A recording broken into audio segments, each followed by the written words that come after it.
بسم اللہ الرحمن الرحیم۔ السلام علیکم۔ آج ہم بات کرتے ہیں دیوار چین کی۔ کیا آپ جانتے ہیں کہ دیوار چین کو کس نے تعمیر کیا اور یہ اتنی لمبی دیوار کس مقصد کے لیے بنائی گئی؟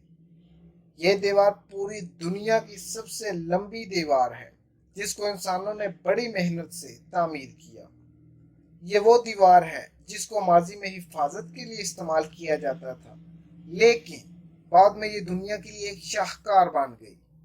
روزانہ ہزاروں لوگ اس جگہ سیر کو آتے ہیں۔ اس دیوار کی لمبائی تقریباً 21,196 کلومیٹر ہے۔ اس دیوار کی ایوریج اونچائی 20 سے 23 فٹ ہے، لیکن کسی جگہ یہ بلند بھی ہے اور کسی جگہ یہ کم بھی ہے۔ یہ دیوار تقریباً 2700 سال پرانی ہے۔ ایک سال میں اس دیوار کی سیر کرنے والوں کی تعداد تقریباً 5 کروڑ ہے۔ ایک محتاط اندازے کے مطابق 10 لاکھ مزدوروں نے مل کر یہ دیوار بنائی۔ یہ دیوار ایک ہی نہیں بلکہ مختلف حصوں پر مشتمل ہے، لیکن عام خیال یہ کیا جاتا ہے کہ یہ ایک ہی دیوار ہے۔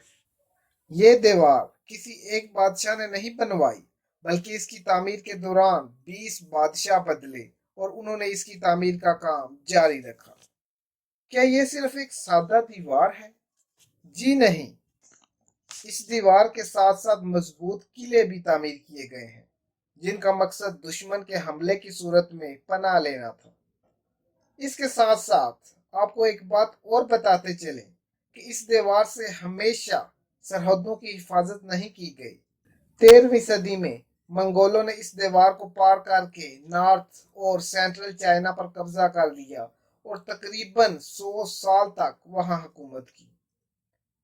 بہت سے لوگ یہ سمجھتے ہیں کہ دیوار چین عام آنکھ سے چاند سے بھی دیکھی جا سکتی ہے، لیکن ایسا ہرگز نہیں ہے۔ یہ ایک جھوٹ ہے جسے بڑھا چڑھا کر بیان کیا جاتا ہے تاکہ سننے والوں کی دلچسپی حاصل کی جا سکے۔ یہ پوائنٹ سن کر آپ کو حیرانگی ہوگی کہ دیوار چین کا تیسرا حصہ موجود ہے، باقی کے 2 حصے ختم ہو گئے ہیں۔ ابھی صرف اسی ایک حصے پر سیر کی جاتی ہے۔